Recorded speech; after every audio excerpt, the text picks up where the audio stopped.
আসল জিনিস না দেখে এসব কি দেখছো? আহা, সেটা ভাবার তো লোক আছে। কে সেই মহান লোক? বিএসআরএম। একমাত্র বিএসআরএম অবিরাম আমাদের কথা ভাবছে আর সারাক্ষণ গবেষণা করে যাচ্ছে রড কিভাবে ভালো বানানো যায়। রড নিয়ে তাই আমার ভাবার দরকার নেই। কষ্টের টাকার বেস্ট রিটার্ন পেতে আপনিও বাড়ি করুন বিএসআরএম দিয়ে। নিশ্চিন্ত থাকুন দীর্ঘস্থায়িত্ব ও নিরাপত্তা নিয়ে। BSRM, building a safer nation.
আসসালামু আলাইকুম। আমন্ত্রণ বাংলা ভিশন সংবাদে, আপনাদের সাথে আছি মিথিলা ইসলাম। শুরুতেই বিআরবি কেবলস সংবাদ শিরোনাম। বাংলাদেশ হবে অসাম্প্রদায়িক, থাকবে না সন্ত্রাস ও জঙ্গিবাদ, আশা প্রধানমন্ত্রীর। অমর ২১শে বইমেলার উদ্বোধন। সংসদীয় প্রধানমন্ত্রীর আমন্ত্রণে না এলে বিএনপির জন্য খারাপ হবে বললেন ওবায়দুল কাদের। চা চক্রে ঐক্যফ্রন্টে না যাওয়ার সিদ্ধান্তের চিঠি গণভবনে। রিজার্ভ চুরির ঘটনায় যুক্তরাষ্ট্রের আদালতে বাংলাদেশ ব্যাংকের মামলা, অভিযুক্ত ফিলিপিন্সের আরসিবিসি ব্যাংক কর্মকর্তা সহ কয়েকজন। জলাবদ্ধতা থেকে মুক্তি পাবে নারায়ণগঞ্জের ডিএনডি বাঁধ এলাকার অধিবাসীরা। পানি নিষ্কাশন শুরু হবে এপ্রিলের মধ্যে, জানালেন পানি সম্পদ উপমন্ত্রী। দেখছিলেন বিআরবি কেবলস সংবাদ শিরোনাম। এসএসআরএম এর প্রতিটি টিএমটি বার গ্রাহকের আস্থা চেয়েও স্থায়ী। Shahriar steel mills limited. এবারে পুরো খবর। বাংলা একাডেমি প্রাঙ্গণে মাসব্যাপী অমর ২১শে গ্রন্থমেলার উদ্বোধন করেছেন প্রধানমন্ত্রী শেখ হাসিনা। এই উপলক্ষে অনুষ্ঠানে তিনি বলেছেন, অমর ২১শে গ্রন্থমেলা শুধু বই কেনাবেচার জায়গা নয়, এটি বাঙালির প্রাণের মেলা। তিনি বলেন, প্রযুক্তি এগিয়ে গেলেও কাগজে ছাপা বইয়ের আবেদন কখনোই শেষ হবে না। অনুবাদ সাহিত্য ও ডিজিটাল লাইব্রেরি গড়ে তোলার উপর গুরুত্ব দেন প্রধানমন্ত্রী। ৫২-র ২১শে ফেব্রুয়ারি ভাষার জন্য জীবন দেয়া শহীদের স্মরণে প্রতি বছর হয়ে থাকে ২১শে গ্রন্থমেলা। শুক্রবার বিকেলে মাসব্যাপী এ মেলার উদ্বোধন করেন প্রধানমন্ত্রী শেখ হাসিনা। উদ্বোধনের পর প্রধানমন্ত্রী শেখ হাসিনা ঘুরে দেখেন বইমেলার বেশ কয়েকটি স্টল। এর আগে প্রধানমন্ত্রী হিসাবে রেকর্ড ১৬ বারের মতো অমর ২১শে গ্রন্থমেলার উদ্বোধনী অনুষ্ঠানে অংশ নেন।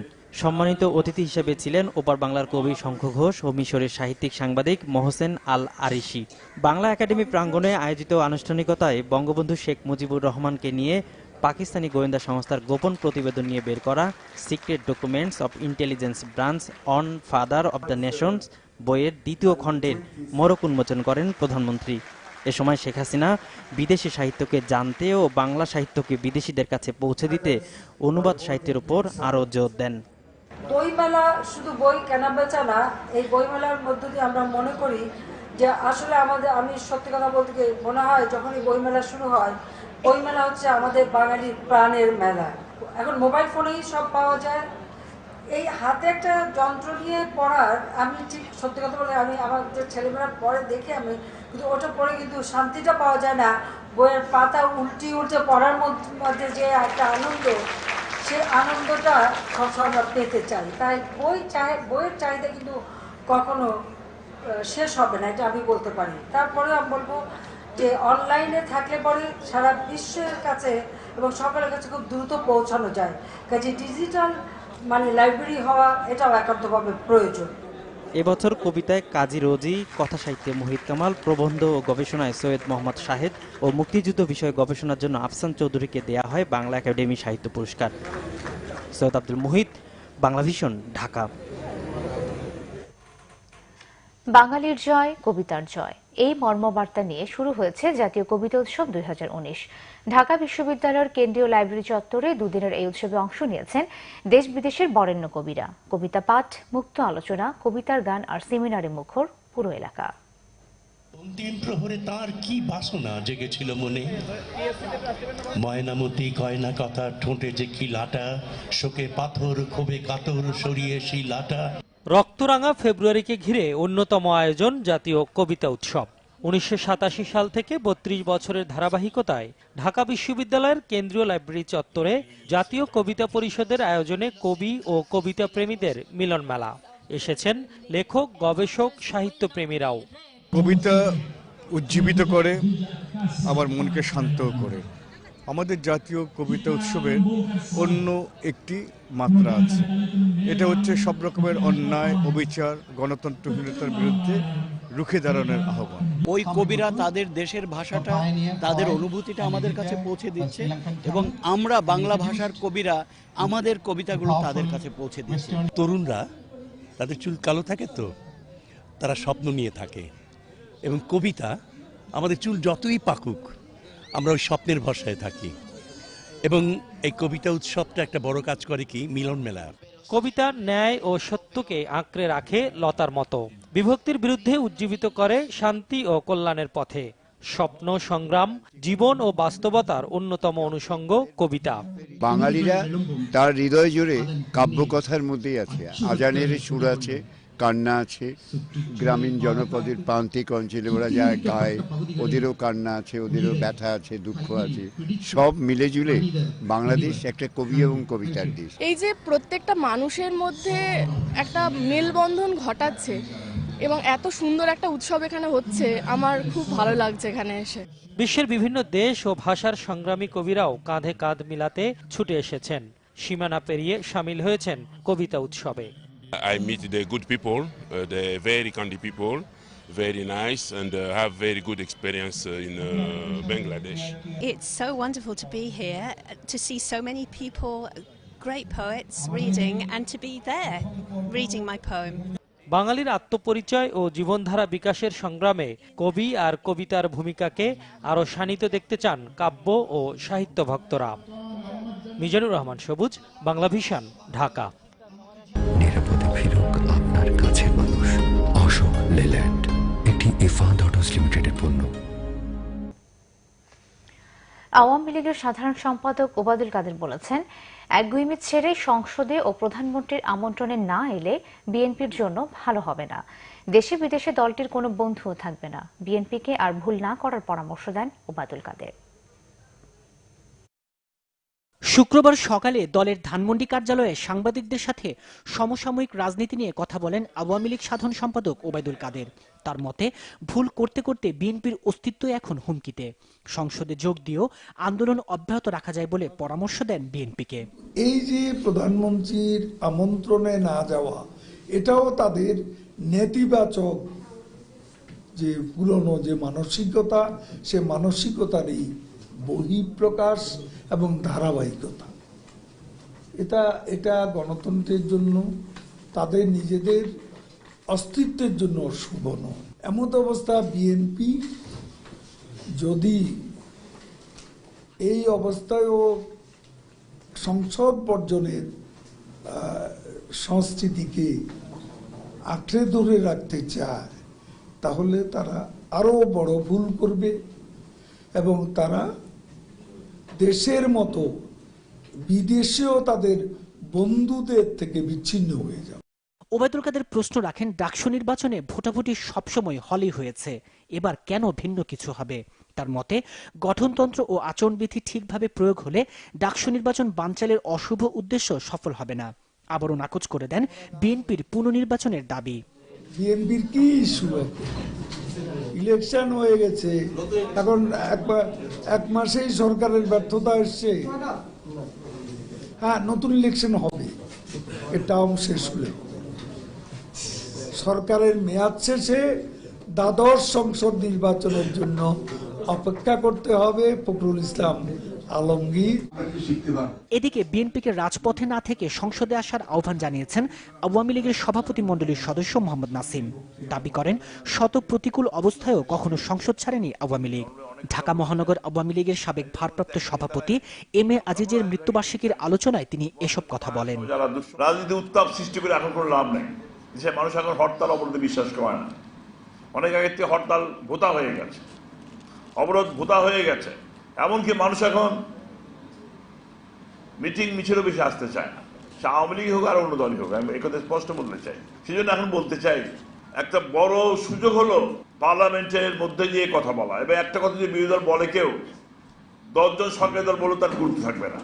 তাইমুর রশিদ, বাংলা ভিশন, ঢাকা।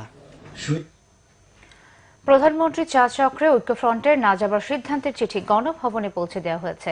জাতীয় ঐক্যফ্রন্টের স্টিয়ারিং কমিটির সদস্য সুব্রত চৌধুরীর সই করা চিঠি শুক্রবার সকালে গণভবনে পৌঁছে দিয়েছে একটি প্রতিনিধি দল। এদিকে বিএনপি চেয়ারপারসন বেগম খালেদা জিয়া সহ রাজবন্দীদের মুক্তির দাবিতে জাতীয় প্রেস ক্লাবে আলোচনা সভা হয়েছে। এতে বিএনপির ভাইস চেয়ারম্যান খন্দকার মাহবুব হোসেন বলেন, জনগণের ঐক্যবদ্ধ আন্দোলনের মাধ্যমে শীঘ্রই আগামী জাতীয় সংসদ নির্বাচন হবে। তার অভিযোগ, সরকার একদলীয় শাসন ব্যবস্থা কায়েম করে বিরোধী মত দমন করছে। আইনিভাবে নয়, রাজপথে আন্দোলনের মাধ্যমে বেগম জিয়াকে মুক্ত করা হবে বলেও জানান খন্দকার মাহবুব।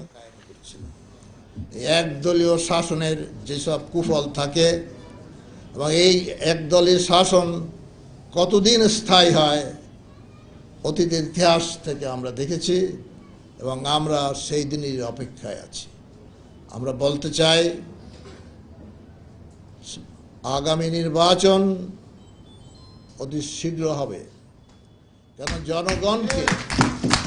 জনগণকে প্রতারিত করে, তাদের আশা আকাঙ্ক্ষা থেকে তাদেরকে বঞ্চিত করে কোন সরকার, কোন দল ক্ষমতায় থাকতে পারে না।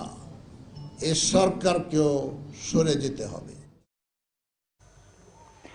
দলকে আরও শক্তিশালী ও গতিশীল করতে সর্বোচ্চ নীতি নির্ধারণী ফোরাম স্থায়ী কমিটি সহ যেসব কমিটি এখনো অপূর্ণাঙ্গ রয়ে গেছে সেগুলো পুনর্গঠন করা হবে বলে জানিয়েছেন বিএনপি নেতারা জানান, আপাতত কাউন্সিল করবে না বিএনপি। বেগম খালেদা জিয়ার কারাগারে থাকায় কাউন্সিলের কোনো সম্ভাবনা নেই।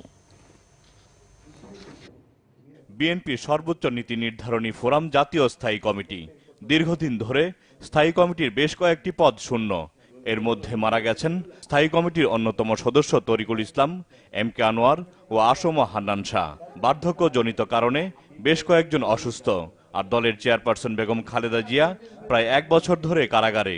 এমন পরিস্থিতিতে নির্বাচনের পর দলের স্থায়ী কমিটি পুনর্গঠনের কথা ভাবা হচ্ছে বলে জানিয়েছেন বিএনপি নেতারা।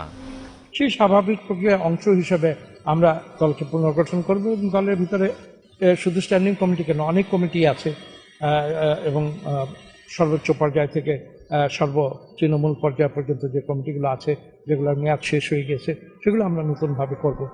তবে আপাতত কাউন্সিলের কোনো সম্ভাবনা নেই বলে জানান বিএনপি নেতারা। বেগম জিয়া যেহেতু আমাদের নেত্রী জেলে, সুতরাং এই মুহূর্তে কাউন্সিলের চিন্তা ভাবনা তেমন করছি না আমরা। সংকট থেকে উত্তরণে একমাত্র পথ জনগণকে সাথে নিয়ে আন্দোলনের পথে যাওয়া। জনগণ নিশ্চয়ই বিক্ষুব্ধ, তারা ভোট দিতে পারেনি। জনগণের ভোটাধিকার ফিরিয়ে দেওয়ার জন্য আন্দোলন, এটি বিএনপির ক্ষমতায় যাওয়ার কোনো আন্দোলন নয়। এই উপলব্ধি যখন জনগণের হবে, আমার ধারণা তারাও মাঠে নামবে। দলকে আরো শক্তিশালী করতে সব ধরনের পদক্ষেপ নেওয়ার কথা জানান বিএনপি নেতারা। জাহাঙ্গীর আকন্দ, বাংলা ভিশন, ঢাকা। বাংলাদেশ ব্যাংক থেকে চুরি হওয়া রিজার্ভের অর্থ ফেরত আনতে যুক্তরাষ্ট্রের আদালতে মামলা করেছে বাংলাদেশ ব্যাংক। ফিলিপাইনের রিজাল কমার্শিয়াল ব্যাংকিং কর্পোরেশন আরসিবিসির বিরুদ্ধে বৃহস্পতিবার রাতে ম্যানহাটন সাউদার্ন ডিস্ট্রিক্ট কোর্টে দায়ের করা হয় মামলাটি। বাংলাদেশ ফাইন্যান্সিয়াল ইন্টেলিজেন্স ইউনিটের প্রধান কর্মকর্তা আবু হেনা মোহাম্মদ রাজি হাসান জানান, মামলায় ফিলিপাইনের আরসিবিসি ব্যাংক ছাড়াও অভিযুক্ত করা হয়েছে বেশ কয়েকজনকে। এর আগে গেল 27 জানুয়ারি 4 সদস্যের একটি প্রতিনিধি দল মামলা করার জন্য নিউ ইয়র্ক যান। 2016 সালের 4 ফেব্রুয়ারি যুক্তরাষ্ট্রের federal reserve bank of new ইয়র্কে রক্ষিত বাংলাদেশ ব্যাংকের অ্যাকাউন্ট থেকে ভুয়া পেমেন্ট অর্ডারের বিপরীতে 10 কোটি 10 লাখ মার্কিন ডলার চুরি হয়। সুইফটের নিরাপত্তা ব্যবস্থা হ্যাক করে 5টি বার্তার মাধ্যমে চুরি হওয়া অর্থের মধ্যে শ্রীলঙ্কায় যাওয়া 2 কোটি ডলার ফেরত আসে। তবে ফিলিপাইনে যাওয়া 8 কোটি 10 লাখ ডলারের মধ্যে এখনও ফেরত আসেনি 6 কোটি 64 লাখ ডলার। ফিলিপাইনের রিজাল কমার্শিয়াল ব্যাংকের মাধ্যমে এই অর্থ হ্যাকাররা তুলে নেয়। রিজার্ভ চুরি ঘটনা তদন্তে সে সময় বাংলাদেশ ব্যাংকের সাবেক গভর্নর ডক্টর মোহাম্মদ ফরাস উদ্দিনের নেতৃত্বে একটি তদন্ত কমিটি গঠন করা হয়েছিল। ওই কমিটির প্রতিবেদন পরবর্তীতে আর প্রকাশ করা হয়নি। এদিকে বাংলাদেশ ব্যাংকের রিজার্ভ চুরির ঘটনায় আরসিবিসির সাবেক শাখা ব্যবস্থাপক মায়া সান্তোষ দেগুইতোকে সম্প্রতি সর্বোচ্চ 56 বছরের কারাদণ্ড ও $10 কোটি 90 লাখ জরিমানার আদেশ দিয়েছে ফিলিপাইনের আদালত। এবার জলাবদ্ধতা থেকে স্থায়ী মুক্তি পাবে নারায়ণগঞ্জবাসী। কর্মযোগ্য দেখে আশ্বাস দিয়েছেন পানি সম্পদ উপমন্ত্রী এনামুল হক শামীম। তিনি জানান, ঢাকা নারায়ণগঞ্জ ডেমরা মিলিয়ে ডিএনডি এলাকার পানি নিষ্কাশন ব্যবস্থা চালু হবে 30 এপ্রিলের মধ্যে। এদিকে খাল ও খাস জমি দখলদারদের বিরুদ্ধে আরও কঠোর হবার হুঁশিয়ারি দিয়েছেন পানি সম্পদ প্রতিমন্ত্রী। নারায়ণগঞ্জ থেকে ফিরে রিপোর্ট করছেন সঞ্জিদ আহমেদ, ক্যামেরায় ছিলেন এনামুল হাবিব রুবেল। গ্রীষ্ম কি বর্ষা, নারায়ণগঞ্জবাসীর বছর জুড়ে সমস্যার নাম জলাবদ্ধতা। বন্যা নিয়ন্ত্রণ, নিষ্কাশন ও সেচ ব্যবস্থার উন্নয়নে 1962 সাল থেকে 68 সাল পর্যন্ত বাস্তবায়ন করা হয় ঢাকা নারায়ণগঞ্জ ডেমরা ডিএনডি প্রকল্প। খাল দখলের পাশাপাশি নিষ্কাশন ব্যবস্থা যথাযথ না হওয়ায় দুর্ভোগে পড়তে হয় নারায়ণগঞ্জ ও ডেমরাবাসীর। পুরোদমে চলছে 558 কোটি 19 লাখ টাকা ব্যয়ে ডিএনডির পানি নিষ্কাশন ব্যবস্থার দ্বিতীয় পর্যায়ের কাজ। সেনাবাহিনী পরিচালিত প্রকল্পের অগ্রগতি দেখতে শুক্রবার সকালে নারায়ণগঞ্জ যান পানি সম্পদ প্রতিমন্ত্রী ও উপমন্ত্রী। এ প্রকল্পে দখলমুক্ত ও উন্নয়ন করা হবে 94 কিলোমিটার খালের। তৈরি হবে 13 কিলোমিটার ওয়াকওয়ে, 79টি কালভার্ট ও 12টি ব্রিজ। খাল পরিদর্শনে গিয়ে পানি সম্পদ প্রতিমন্ত্রী জাহিদ ফারুক বলেন, অবৈধ দখলদারদের উচ্ছেদে প্রয়োজনে সরকার আরও কঠোর হবে। সাধারণ মানুষ জায়গা দখল করে নেয়, তারপরে বিভিন্ন কাগজপত্র দলিলপত্র দেখিয়ে তারা ওই জায়গা ক্লেম করে। সে ব্যাপারে আপনারা চিন্তা করবেন না, এই ব্যাপারে আমরা কাজ করে যাচ্ছি। আমরা আইনি সহায়তা নিয়ে আমরা দ্রুত এগুলো সমাধান করব এবং আমাদের চেষ্টা থাকবে যে প্রকল্প যে আমরা হাতে নিয়েছি সঠিক সময় যাতে করে প্রকল্পগুলো সমাধান সম্পন্ন হয়, সেটাই আমাদের লক্ষ্য। আগামী এপ্রিল থেকেই নারায়ণগঞ্জবাসী এই প্রকল্পের সুফল পাবে বলে জানান পানি সম্পদ উপমন্ত্রী এনামুল হক শামীম। আমরা সকল প্রতিবন্ধকতা দূর করেই নির্দিষ্ট সময়ের মধ্যে এই প্রকল্পটি বাস্তবায়ন করে নারায়ণগঞ্জের 22 লক্ষ মানুষের যাতে সুবিধা হয়, মাননীয় প্রধানমন্ত্রী জননেত্রী শেখ হাসিনা সেই নির্দেশনাই আমাদের দিয়েছেন। আমরা সেই নির্দেশনা বাস্তবায়ন করতে পারবো বলে আমরা আশা করি এবং আমরা তো বললামই ইনশাল্লাহ এপ্রিলের 30 তারিখের মধ্যে পাম্পগুলো সচল হবে। সচল হলে এবারকার বর্ষায় আর জলাবদ্ধতার থাকবে না। ডিএনডি এলাকার দ্বিতীয় পর্যায়ে নিষ্কাশন ব্যবস্থার কাজ শেষ হতেই শুরু হবে তৃতীয় পর্যায়ের কাজ। সেটি হলে নারায়ণগঞ্জ হবে বাংলাদেশের রোল মডেল, জানান প্রকল্প পরিচালক। এই পুরো এলাকার ভিতরে 94 কিলোমিটার যে খাল আছে, এখানে নৌ চলাচল করবে, নৌজাল চলবে, মানুষের যেমন দৈনন্দিন চাহিদা মিটবে, সেই সাথে এটা একটা বিনোদনের একটা কেন্দ্রে পরিণত হবে। এবং আমার ধারণা এটা যদি বাস্তবায়িত হয়, বাংলাদেশে অন্যান্য যে এলাকাগুলো আছে যেখানে এরকম ওয়াটার বেসড একটা সিটি করা সম্ভব, তারা এই নারায়ণগঞ্জকে ভবিষ্যতে একটা রোল মডেল হিসাবে নেবে। এইদিকে প্রকল্পের অগ্রগতিতে সন্তুষ্ট স্থানীয়রা। ভালো কাজ করতেছে, এই কাজ করলে আমাকে সুখ শান্তি আগ্রহ আসবে।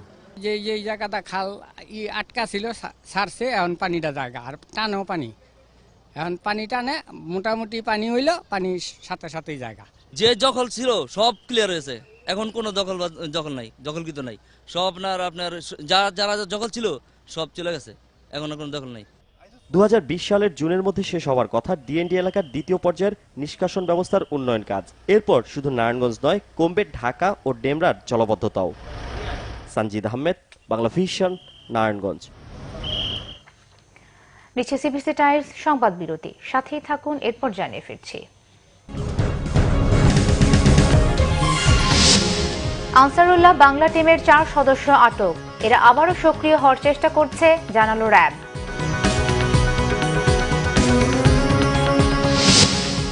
শেষ দিকে এসে জমে উঠেছে বাণিজ্য মেলা, বেড়েছে কেনা বেচা, মেলার সময়সীমা আরও 2 দিন বাড়ার সম্ভাবনা।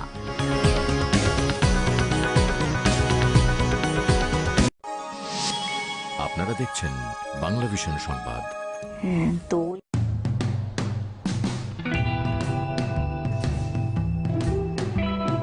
আমি হয়তো মুখে ক্ষমা চাইছি, কিন্তু কাউনাইন সৌরভের প্রযোজনায় সরাসরি অনুষ্ঠান সেনোরা আমি এখন কি করব দেখবেন প্রতি শুক্রবার রাত 11:25। যেমন উদ্দেশ্য যেন হয় দীর্ঘমেয়াদী সম্পর্কের উন্নয়ন।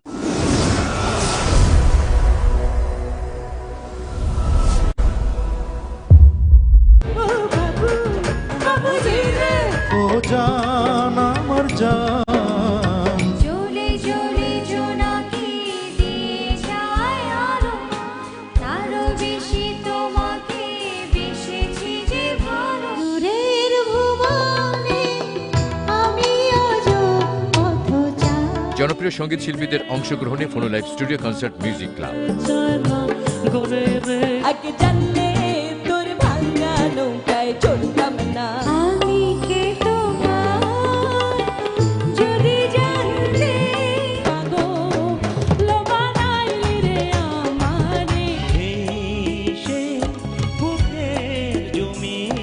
নাহিদ আহমেদ বিপ্লবের প্রযোজনায় মিউজিক ক্লাব দেখবেন বুধবার রাত 11:25।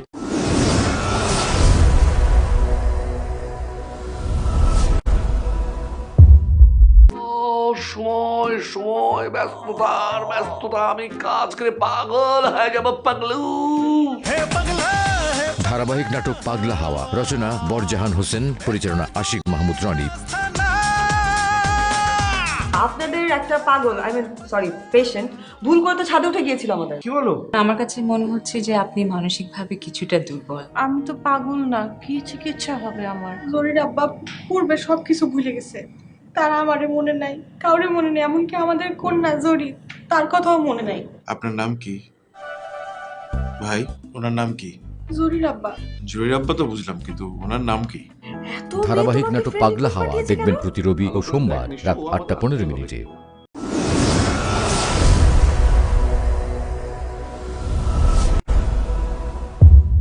আমার মাথার উপরে ছাদ নাই, আমার পায়ের নিচে মাটি নাই। আমার বেশিরভাগ ক্ষেত্রে নারীদের যেটা হয় নিজস্ব কোনো উপার্জনও থাকে না। বিভিন্ন জায়গায় ভিকটিম সাপোর্ট সেন্টারগুলি হয়েছে, সেটা হওয়াতে কিন্তু নারীরা যথেষ্ট মানে সাহসের সঙ্গে কিছু কিছু ক্ষেত্রে বরেণ্য আইনজীবীদের অংশগ্রহণে সাধারণ মানুষের আইন আগ্রহের বিভিন্ন দিক ও প্রতিকার নিয়ে তথ্য নির্ভর ও বিশ্লেষণধর্মী অনুষ্ঠান প্রসঙ্গ আইন। আমি একটা জিনিস চাইছি, এটি কিন্তু কখনো অধিকার নয়। যদি আইন দ্বারা স্বীকৃত হয় তাহলে সেটা আইনগত অধিকার হয়ে যাবে। আপনি আপনার রাইট ইউজ করবেন, আরেকজনের রাইটের প্রতি আপনাকে জানতে হবে। খাবারের মধ্যে ভেজাল মেশানো বড় ধরনের হুমকি স্বরূপ একটা অ্যাক্টিভিটিস। নির্ভর করতে হচ্ছে অধিদপ্তরের উপর, যার কোনো জনবল নেই, এবং তারা যদি ইচ্ছা করে দুর্নীতিগ্রস্ত হয় তাহলে আর আপনার যাবার আর কোনো জায়গা থাকছে না। বাড়ি ভাড়া নিয়ন্ত্রণের তথ্য নির্ভর ও বিশ্লেষণধর্মী অনুষ্ঠান প্রসঙ্গ আইন দেখবেন প্রতি মঙ্গলবার রাত 11:25।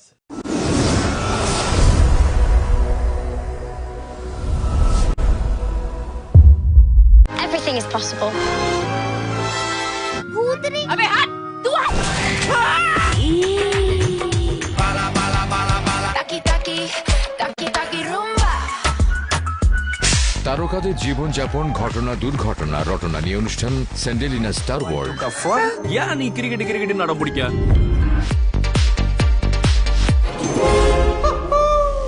কিসের দাগ তুমি জানো না? না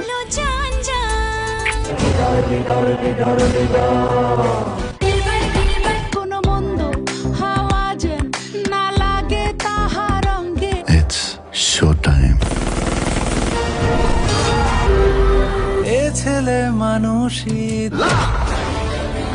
শাহিদ সম্পদের প্রযোজনায় স্যান্ডেলিনা স্টার ওয়ার্ল্ড দেখবেন প্রতি বৃহস্পতিবার সন্ধ্যে 6:30। Coming soon to you.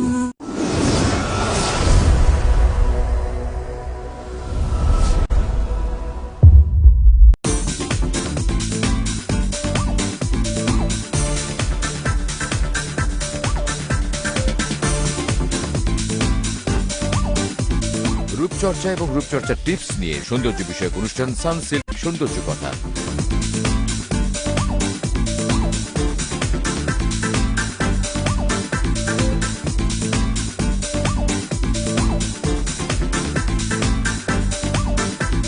নোভার উপস্থাপনা ও রেহেনা রাহার প্রযোজনায় সানসিল্ক সৌন্দর্য কথা দেখবেন প্রতি বৃহস্পতিবার রাত 9:05।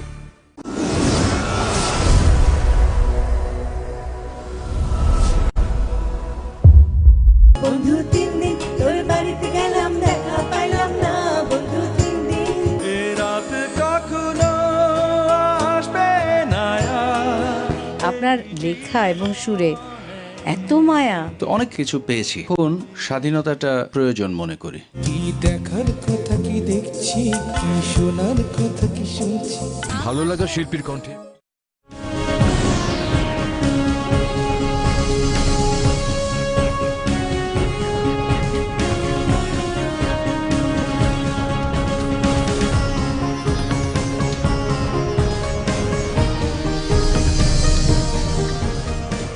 স্বাগত আরো একবার বাংলা ভিশন সংবাদে। আনসারুল্লাহ বাংলা টিম আবারও সক্রিয় হওয়ার চেষ্টা করছে বলে জানিয়েছে র্যাব। সকালে আনসারুল্লাহ বাংলা টিমের 4 সদস্যকে আটক বিষয়ে আয়োজিত এক ব্রিফিংয়ে একথা জানায় সংস্থাটি। র্যাব জানায়, বেশ কিছুদিন নিষ্ক্রিয় থাকার পর জঙ্গি সংগঠন আনসারুল্লাহ বাংলা টিম আবারও মাঠে নেমেছে। তবে তাদেরকে দ্রুত গ্রেফতার করে আইনের আওতায় আনার কাজ চলছে। এরই অংশ হিসেবে বৃহস্পতিবার সংগঠনটির 4 সক্রিয় সদস্যকে আটক করেছে র্যাব। এরা হলেন শাহরিয়ার নাফিস, রাসেল, রবিউল ইসলাম ও আব্দুল মালেক। আটককৃতরা দেশের সম্মানিত ব্যক্তি ও অনলাইন অ্যাক্টিভিস্টদের হত্যা পরিকল্পনার সাথে যুক্ত বলে জানানো হয়েছে ব্রিফিংয়ে। র্যাব আরও জানায়, আনসারুল্লাহ বাংলা টিম বিভিন্ন উপায়ে অর্থ ও অস্ত্র সংগ্রহের চেষ্টা করছে। আটককৃতদের দেয়া তথ্য অনুযায়ী মাঠে থাকা জঙ্গি সংগঠনটির সদস্যদের আটক করার জন্য কার্যক্রম অব্যাহত থাকবে বলেও জানিয়েছে র্যাব। শেষ দিকে এসে জমে উঠেছে বাণিজ্য মেলা, বেড়েছে কেনাবেচা। শুক্রবার সরকারি ছুটির দিনে ভিড় ছিল উপচে পড়া। মেলার সময়সীমা আরও 2 দিন বাড়তে পারে। এ ব্যাপারে আবেদন করা হবে আয়োজকদের পক্ষ থেকে। এবছর জাতীয় নির্বাচনের কারণে বাণিজ্য মেলা শুরু হয় কিছুটা দেরিতে। নির্বাচন সহ নানা কারণে প্রথম দিকে দর্শনার্থীদের ভিড় এবং কেনাকাটাও ছিল কম। পরে সময় যত এগিয়েছে মানুষের ভিড়ও বেড়েছে। আর শেষ দিকে এসে শেরেবাংলা নগর যেন হয়ে উঠেছে মানুষের স্রোত। শুক্রবার সরকারি ছুটির দিনে ঢাকা আন্তর্জাতিক বাণিজ্য মেলায় তিল ধারণের ঠাঁই ছিল না। সবাই যে কিনতে এসেছেন তা নয়, অনেকে এসেছেন ঘুরতে অথবা কাউকে সঙ্গ দিতে। এসবের মাঝে পছন্দ ও দামে পোষালে কিনেও ফেলছেন নানা পণ্য। এখন আমরা আসছি, ঘুরতেছি, এই দেখতেছি কি আস্তে আস্তে কিনতেছি। আদার যে প্রোডাক্টগুলো আছে মোটামুটি ভালো থাকলো, কিন্তু খাবার মানটা একবারে নিম্নমানের। আপনার যা বলা হচ্ছে তা দিচ্ছে না। এখানে এসে অনেক মজা লাগছে, অনেক কিছু কিনছি আব্বুর সাথে, আর অনেক সুন্দর লাগছে জায়গাটা। পাওয়া যায়, বাট প্রাইসটা দেখা যায় একটু বেশি হয়। এখানে মানে কিছুটা কমে পাওয়া যায়, আরও শেষের দিকে তো এখন মানে কম প্রাইসে ছেড়ে দেয়। দর্শনার্থী ভিড় বিক্রেতাদের জন্য আনন্দের। আজকে ভিড়টা লক্ষণীয় করা, মানে আমাদের বেচা বিক্রিও ভালো হচ্ছে আর ভিড়টা অনেক বেশি। আর বাকি যে কয়দিন আছে আশা করছি যে আমরা এই প্রতিদিন এই আজকে দিনের মতোই মানে পুরোটা দিন যাবে। এদিকে এবারও সময় বাড়ানোর চেষ্টা করছেন আয়োজকরা। আসলে মেলাটা শুক্রবার দিনই সবচেয়ে বেশি জমে, যা এই জন্য আমরা সব ব্যবসায়িক তরফ থেকে এবং আমরা গেডি জারাদার পক্ষ থেকে আমরা বলেছি যে মেলাটা যেন সম্পূর্ণ যেন রোববার দিন করা হয়। বিক্রি আরও বাড়াতে সামনের দিনগুলোতে পণ্যের ওপর স্পেশাল ডিসকাউন্ট দেওয়ার প্রস্তুতি নিচ্ছেন বলে জানিয়েছেন কয়েকজন বিক্রেতা। Ariful Haq, Bangla vision, Dhaka. Chittagong medical college হাসপাতালের চিকিৎসক মোস্তফা মোরশেদ আকাশের আত্মহত্যায় প্ররোচনার অভিযোগে স্ত্রী তানজিলা হক চৌধুরী মৃতকে আটক করেছে পুলিশ। আকাশের পরিবারের অভিযোগ এবং ঘটনার তদন্ত করতে গিয়ে কিছু তথ্য উপাত্তের ভিত্তিতে মৃতকে আটক করা হয়েছে বলে জানিয়েছেন চট্টগ্রাম নগর পুলিশের অতিরিক্ত উপপুলিশ কমিশনার মিজানুর রহমান। দুপুরে চট্টগ্রামের দামপাড়া পুলিশ লাইনে সংবাদ সম্মেলন করে এই তথ্য জানান তিনি। এ সময় পুলিশ কর্মকর্তারা জানিয়েছেন, প্রাথমিক জিজ্ঞাসাবাদে মিতু ও আকাশের দাম্পত্য কলহের বিষয়ে জানা গেছে। এ সময় তিনি বলেন, রাতে নন্দন কানান এলাকা থেকে মিতুকে আটক করা হয়েছে। এর আগে বৃহস্পতিবার ভোরে আকাশ তার স্ত্রীর অনৈতিক ছবি সম্বলিত বেপরোয়া জীবনের বিভিন্ন দিক উল্লেখ করে আকাশ তার নিজের ফেসবুকে স্ট্যাটাস দিয়ে আত্মহত্যা করেন।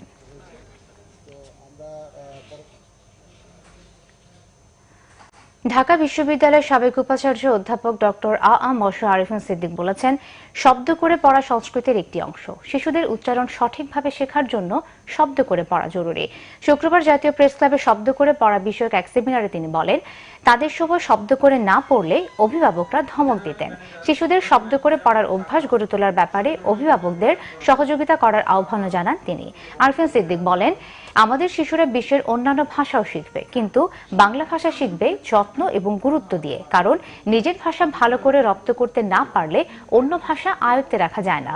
দেশের সব মা বাবাকে সচেতন হওয়ার আহ্বান জানিয়ে ঢাবির সাবেক উপাচার্য বলেন, আমাদের মাতৃভাষা রক্তের বিনিময়ে অর্জিত হয়েছে। যারা মাতৃভাষার জন্য জীবন উৎসর্গ করেছেন, তাদের আত্মার শান্তির জন্য এই ভাষা পরিশুদ্ধ উচ্চারণে বিশ্বে ছড়িয়ে দিতে হবে। দস্যুমুক্ত ঘোষণার পরও থামছে না সুন্দরবনে জেলে অপহরণ। চাহিদা মাফিক চাঁদা না দেওয়ায় সুন্দরবনের দুবলা চর থেকে 10 জেলেকে অপহরণ করেছে বনদস্যুরা। মুক্তিপণ দাবি করা হয়েছে 50 লাখ টাকা। অপহৃত জেলে পরিবার আছে উদ্বেগ ও উৎকণ্ঠায়। আপনজনকে ফিরে পেতে তারা প্রধানমন্ত্রীর হস্তক্ষেপ চান। মংলা প্রতিনিধি জসিম উদ্দিনের রিপোর্টে বিস্তারিত। সুন্দরবন দস্যুমুক্ত ঘোষণার মাত্র 2 মাস 24 দিন পর আবারও 50 লাখ টাকা মুক্তিপণের দাবিতে শুধু মংলা রামপাল উপজেলার 10 জেলেকে অপহরণ করেছে দস্যুরা। আমাদের ওই দুবলাপাড়ার একটা অপহরণে গেছে 10 জন লোক। বাহিনীর নামটা দিনেই কিন্তু টাকা কালকে একজনে ফোন করছিল, তার কাছে চাইতে এক একটা বোট দেখি 1.5 লাখ টাকা করে, বুঝছেন। সপ্তাহখানেকের ভিতরে আমার স্বাস্থ্য ভাই আক্কাসের একজন লোক নিছে, তাহেরের একজন লোক নিছে, তারপর ফরিদ শিকারীর একজন লোক নিছে, এবং 8 জনের কথা আমি জানতে পেরেছি। মুক্তিপণের দাবিতে দস্যুদের হাতে জিম্মি থাকা রামপাল উপজেলার শ্রীফলতলার বাসিন্দা আবু হানিফ বাবরের পরিবার রয়েছে উদ্বেগ আর আতঙ্কে। একমাত্র উপার্জনক্ষম আপনজনকে ফিরে পেতে তারা প্রধানমন্ত্রীর হস্তক্ষেপ চান। ছোটবেলায় আব্বু মারা গেছে, আর ভাইয়া ছাড়া কেউ দেখার মতন নাই। আমি ভাইয়ের ছেড়ে ইচ্ছে চাই না। প্রধানমন্ত্রীর কাছে দাবি হলো যে এই ঘটনা না ঘটে, আমার ছেলে কাছে ফিরাই দেবে সেইটা, আর আমার ছেলে ওই জঙ্গলে না ফাটে সেরকম একটা বিধি ব্যবস্থা করে দেয় যে আমি বাড়ি বসে কোলে নিয়ে খাইতে পারি। আইন প্রয়োগকারী সংস্থা জানিয়েছে অপহৃতদের উদ্ধারের চেষ্টা চলছে। আমাদের সুন্দরবনের ভিতরে 12টা স্টেশন এবং আউটপোস্ট রয়েছে, যেগুলো প্রতিনিয়ত কাজ করে যাচ্ছে জলদস্যুতা দমনে। আমরা 10 জন জেলে অপহরণের খবরটাও পেয়েছি এবং এই ঘটনার সত্যতা উদ্ভাবন করে আমরা প্রয়োজনীয় ব্যবস্থা গ্রহণ করছি। 2016 সালের 31 মে থেকে র্যাবের হাতে আত্মসমর্পণ করে সুন্দরবনের 32টি বাহিনীর 328 জন বনদস্যু। উদ্ধার করা হয় 462টি আগ্নেয়াস্ত্র ও 22,504টি গোলাবারুদ। এরপর গত বছরের 1 নভেম্বর সুন্দরবনকে দস্যুমুক্ত ঘোষণা করেন প্রধানমন্ত্রী Sheikh Hasina. Bangla vision news desk. Pubali ব্যাংকের চট্টগ্রাম উত্তরাঞ্চলের প্রথম শাখা ব্যবস্থাপক সম্মেলন হয়েছে। হোটেল সেন্ট মার্টিন অডিটোরিয়ামে সম্মেলনে প্রধান অতিথি ছিলেন ব্যাংকের ব্যবস্থাপনা পরিচালক ও প্রধান নির্বাহী মোহাম্মদ আব্দুল হালিম চৌধুরী। বিশেষ অতিথি ছিলেন ব্যাংকের উপ ব্যবস্থাপনা পরিচালক আক্তার হামিদ খান। সম্মেলনে 2019 সালে ব্যাংকের নির্ধারিত লক্ষ্যমাত্রা অর্জনের বিভিন্ন কৌশল ও দিক নিয়ে আলোচনা হয়।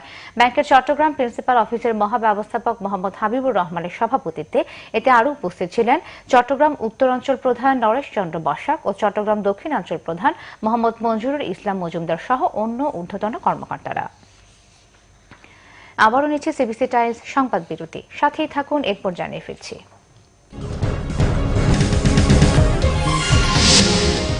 সুযোগ থাকা সত্ত্বেও মিয়ানমারে বাক স্বাধীনতা ও গণতন্ত্র প্রতিষ্ঠায় নিষ্ক্রিয় ছিলেন সু চি, অভিমত হিউম্যান রাইটস ওয়াচের।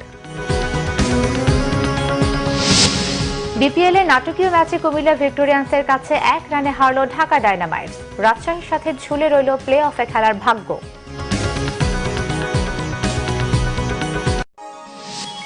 আপনারা দেখছেন বাংলা ভিশন সংবাদ। জায়গির মাস্টার,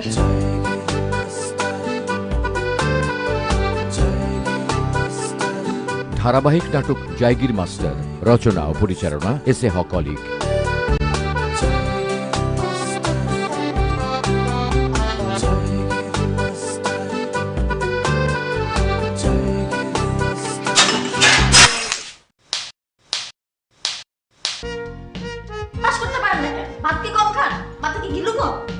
স্কুল আমার, মাস্টার আমার, বেতন নেই আমি।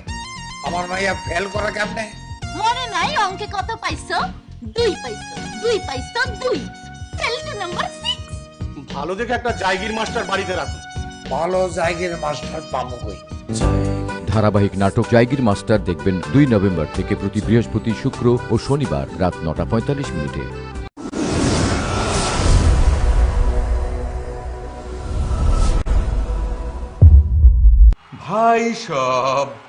ভাই সব কত করলো একটি রাস্তার পরে? 60 লাখের 50% বুঝো, 30 লাখ টাকা। এই 30 লাখ হইতাছে তোমার আর আমার। এলা যাও, মনে ফুর্তি লইয়া টাকা আনতে যাও গা। আমার 3টা বয়ফ্রেন্ড আছে, 3টাকে আপনার পিছনে লাগাই দিন। ধারাবাহিক নাটক খেলোয়াড়, রচনা পরিচালনা মাসুদ সেজান। আর একটা আপনার এই মাথাটা 2 ভাগ করে ফেলবে। আমি 20 জনের একটা লিস্ট করছি যারা আমার জীবনে ডিস্টার্ব কে খুন করব। 20 জন থেকে কমাইতে কমাইতে 5 জনে এসে ঠেকছি। তার মধ্যে কিন্তু তোমারও নাম আছে।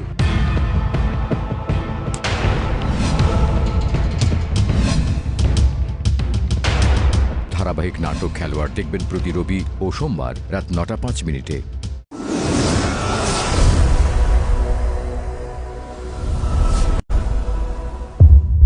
খুব রেগে যাচ্ছেন কি? অন্য অনুভূতিগুলোর মতোই রাগও একটি স্বাভাবিক অনুভূতি। রাগের প্রকাশ দরকার, কিন্তু প্রকাশ ভঙ্গিটি কেমন হবে সেটি খুব গুরুত্বপূর্ণ। হ্যালো, পড়াশোনায় অমনোযোগী হয়ে যাচ্ছে, আগে খুবই ভালো ছিল। ইনকনসিস্টেন্ট প্যারেন্টিং স্টাইল যেটা, এরকম কাউন্সেলিং সাইকোলজিস্ট ডক্টর মেহতাব খানমের বিশ্লেষণে সরাসরি অনুষ্ঠান সেনোরা, আমি এখন কি করব। মতামত একই থাকছে না বিভিন্ন বিষয়ে, তারা কাকে বিশ্বাস করবে বুঝতে পারে না। আমরা যদি অন্যের মতামতের প্রতি সহিষ্ণু হই, তাহলে আমরা অন্যের মতামতকে শ্রদ্ধা করতে পারবো। প্রথম ভালো লাগা কিন্তু না বলেই বোঝাই। তো ওই সরিটা যদি আমি হেসে হেসে বলছি, ওটা কিন্তু মর্মার্থপূর্ণ হচ্ছে না। সো বডি ল্যাঙ্গুয়েজটা অনেক ইম্পর্টেন্ট। আমি হয়তো মুখে ক্ষমা চাইছি, কিন্তু কাউনাইন সৌরভের প্রযোজনায় সরাসরি অনুষ্ঠান সেনোরা, আমি এখন কি করব দেখবেন প্রতি শুক্রবার রাত 11:25। যেমন উদ্দেশ্য যেন হয় দীর্ঘমেয়াদী সম্পর্কের উন্নয়ন।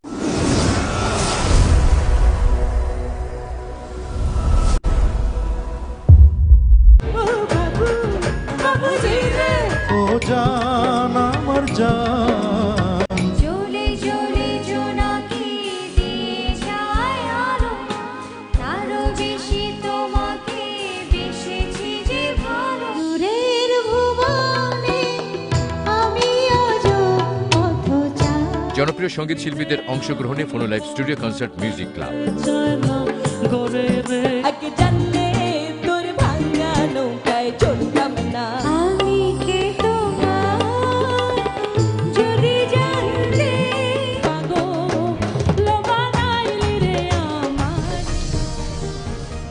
স্বাগত আরো একবার বাংলা ভিশন সংবাদে।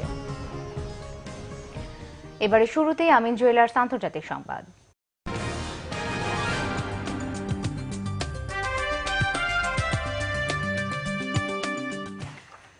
সুযোগ থাকার পরও মিয়ানমারে বাক স্বাধীনতা নিশ্চিতে অং সান সুচির নিষ্ক্রিয়তার সমালোচনা করেছে আন্তর্জাতিক মানবাধিকার সংস্থা হিউম্যান রাইটস ওয়াচ।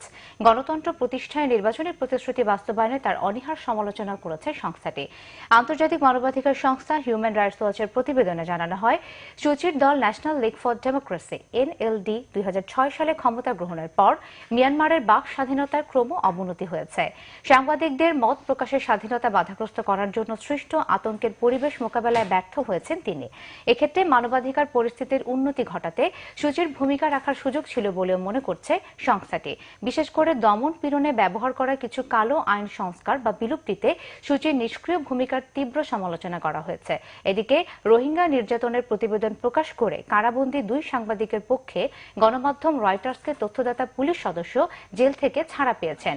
রাষ্ট্রের গোপন তথ্য ফাঁসের মামলায় ওই সাংবাদিকদের কিভাবে জড়ানো হয়েছিল তা ফাঁস করায় পুলিশ কর্মকর্তা মোয়ে ইয়াংকে 1 বছরের কারাদণ্ড দেওয়া হয়েছিল। এবারে দেশের বাইরের আরো কিছু খবর নিয়ে ডেস্ক রিপোর্ট।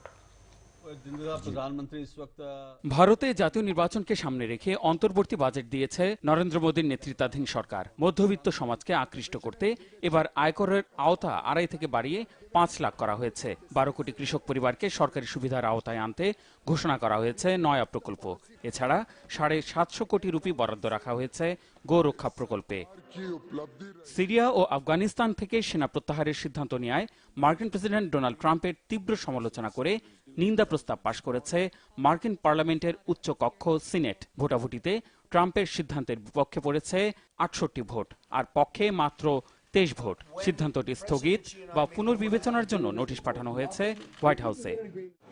ভেনেজুয়েলার স্বঘোষিত অন্তর্বর্তী প্রেসিডেন্ট হুয়ান গুয়াইদোর অভিযোগ, আইন শৃঙ্খলা বাহিনীকে ব্যবহার করে তার পরিবারকে হুমকি দেওয়া হচ্ছে। বর্তমান প্রেসিডেন্ট নিকোলাস মাদুরোকে সমর্থন দেয়ায় রাশিয়া ও চীনের তীব্র সমালোচনাও করেছেন তিনি। উত্তর কোরিয়ার পরমাণু নিরস্ত্রীকরণ বিষয়ে যুক্তরাষ্ট্রের সঙ্গে দেশটির দ্বিতীয় সম্মেলনের তারিখ ও স্থান আগামী সপ্তাহে জানানোর ঘোষণা দিয়েছেন মার্কিন প্রেসিডেন্ট ডোনাল্ড ট্রাম্প। সম্ভাব্য ভেন্যুর তালিকায় থাইল্যান্ড, হাওয়াই আর সিঙ্গাপুর থাকলেও এগিয়ে রয়েছে ভিয়েতনাম। যুক্তরাষ্ট্রে তুষারপাত ও শীতের তীব্রতায় মৃতের সংখ্যা বেড়ে 12 জনে পৌঁছেছে। শিগগিরই এই পরিস্থিতি স্বাভাবিক হওয়ার লক্ষণ দেখছে না স্থানীয় আবহাওয়া বিভাগ। Bangla vision news desk. Clemon খেলার সংবাদ।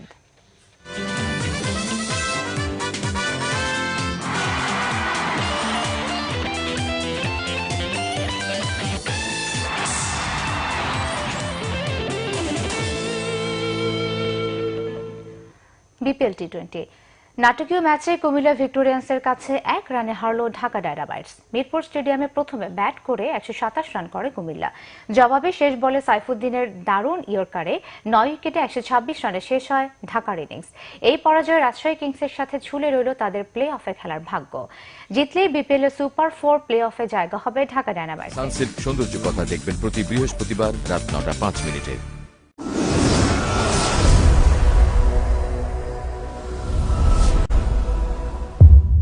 বন্ধু 3 দিন তোর বাড়িতে গেলাম, দেখা পাইলাম না। বন্ধু 3 দিন এ রাত কখনো আসবে না।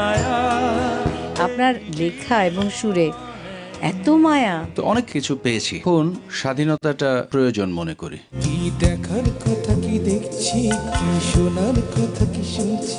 ভালো লাগা শিল্পীর কণ্ঠে ভালোবাসার কিছু গান নিয়ে বাংলা ভিশনের ভিন্ন ধর্মী আয়োজন সুরের আয়না। বাজে কদম তলে সুর শুনে না কেউ। বিষ্ণুর যে বেদনা পেয়েছি সে ব্যথা রিঙ্কুর চোখে দেখা যায়। বসে খেতে রং মাখিবি থেকে আয়। কৃষ্ণকলি হচ্ছে প্রকৃতির মতো, বন্ধু কজন না, সব বন্ধুরা মিলে ভালো থাকুক।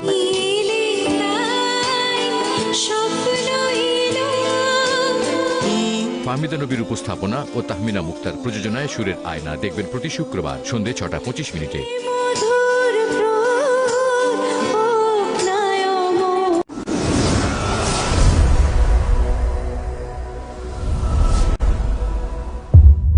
জনপ্রিয়তা কামানোর জন্য কোনো কি পদক্ষেপ নিতে হয়েছে? জনপ্রিয়তা তো অটোমেটিক্যালি হয়ে যায়। আমার মনে হয় এই যে ফেসবুক, হ্যাঁ, আর এই যে লাইক দেওয়া, হ্যাঁ, সমসাময়িক বিষয় নিয়ে ভিন্ন স্বাদের রম্য বিদ্রুপাত্মক আয়োজন টক মিষ্টি ঝাল। ফেসবুকে একটু জনপ্রিয় হওয়া কি করো তুই, খালি তোর একটা হট ভিডিও ছেড়ে দিবি। ভাইয়া আপনার কোনটা বেশি পছন্দ, টক মিষ্টি নাকি ঝাল? এটা টাইমের সাথে সম্পৃক্ত, কখনো কখনো টক ভাল লাগে। মেয়েদের ক্ষেত্রে খুবই যায়, মেয়েদের সাথে টকটা বেশি যায় আর কি। পুলিশ অফিসার এক লোককে ধমকাচ্ছে, ভাই আপনি দেখেন না যেখানে লেখা আছে পার্কিং নিষেধ? মানে ওইটা দেখছি, আপনি যে আশেপাশে ছিলেন সেটা খেয়াল করেন। না না, একবার আমি তাই হয়েছে, আমি সেরাটনে গাড়ি। বাংলাদেশ হবে অসাম্প্রদায়িক, থাকবে না সন্ত্রাস ও জঙ্গিবাদ, আশা প্রধানমন্ত্রীর। অমর 21 বইমেলার উদ্বোধন। সংসদে ও প্রধানমন্ত্রীর আমন্ত্রণে না এলে বিএনপির জন্য খারাপ হবে বললেন ওবায়দুল কাদের। চা চক্রে ঐক্যফ্রন্টের না যাওয়ার সিদ্ধান্তের চিঠি গণভবনে। রিজার্ভ চুরির ঘটনায় যুক্তরাষ্ট্রের আদালতে বাংলাদেশ ব্যাংকের মামলা, অভিযুক্ত ফিলিপিন্সের আরসিবিসি ব্যাংক কর্মকর্তা সহ কয়েকজন। জলাবদ্ধতা থেকে মুক্তি পাবে নারায়ণগঞ্জের ডিএনডি বাঁধ এলাকার অধিবাসীরা। পানি নিষ্কাশন শুরু হবে এপ্রিলের মধ্যে, জানালেন পানি সম্পদ উপমন্ত্রী। এই ছিল এখনকার মতো। পরের সংবাদ রাত 10:30টায়। এর আগে 9টায় রয়েছে নিউজ টপ 10 দেখার আমন্ত্রণ রইল। এছাড়াও ফেসবুকে বাংলা ভিশন সংবাদ সরাসরি দেখতে লগ ইন করতে পারেন facebook.com/বাংলাভিশনে। এতক্ষণ সাথে থাকায় ধন্যবাদ সবাইকে।